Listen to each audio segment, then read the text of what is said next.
Welcome to waves media Telugu. Guntur జిల్లా పొన్నూరు మండలం ఆలూరు గ్రామ సమీపంలోని రైల్వే సిగ్నల్ వద్ద గుర్తు తెలియని యువకులు సిగ్నల్ ట్యాంపరింగ్ కు ప్రయత్నించారు. నైట్ పెట్రోలింగ్ లో ఉన్న జీఆర్పీ సిబ్బందిని చూసి వారు రాళ్లు విసరడంతో పోలీసులు కాల్పులు జరిపారు. ఘటనా స్థలంలో క్లూస్ టీం ఆధారాలు సేకరించగా కేసు నమోదు చేసిన రైల్వే పోలీసులు 4 బృందాలతో నిందితుల కోసం గాలిస్తున్నారు.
ఆలూరు గేటు సమీపంలో Nidubrolu railway station outer signal, home signal అంటారు, ఆ ప్లేస్లో ఈ సంఘటన జరిగింది.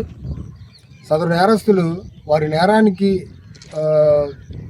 ఉపయోగపడే విధంగా వాళ్ళు తెచ్చుకున్నటువంటి ఆర్టికల్స్, ఒక వైర్ కట్టరు, అదేవిధంగా ఒక ఎలక్ట్రికల్ టెస్టరు, అదేవిధంగా సర్జికల్ మెడికల్ హ్యాండ్ గ్లౌస్, ఇవి కూడా సదరు నేర స్థలంలో మనకి దొరకడం జరిగింది. దాని మేరకు గుంటూరు క్లూస్ టీము సదరు నేరస్తులు ఏలుముద్రలు అదేవిధంగా క్లూస్ని సేకరిస్తున్నారు. ఎట్టి పరిస్థితుల్లోని ఈ నేరానికి పాల్పడినటువంటి దుండగుల్ని త్వరలో పట్టుకొని అరెస్ట్ చేసి చట్టం ముందు నిలబెడతారు. అదైతే మా దృష్టిగా రాలేదండి. ఎలాంటి చిన్న విషయం జరిగినా కానీ జీఆర్పీ అండ్ ఆర్పీఎఫ్ ఇద్దరు కూడా ఇమ్మీడియట్గా స్పందించడం, అన్ని విషయాల్లో ప్రజలకి అందుబాటులో ఉండటం, మరి ముఖ్యంగా రైల్వే ప్రయాణికులకి, రైల్వేకి ఒక భద్రత, ఒక నమ్మకాన్ని, ఒక ధైర్యాన్ని చేకూర్చే విధంగా ఆర్పీఎఫ్ అండ్ జీఆర్పీ రెండు కూడా గట్టిగా పనిచేస్తున్నాయని మీకు తెలియజేస్తున్నాను.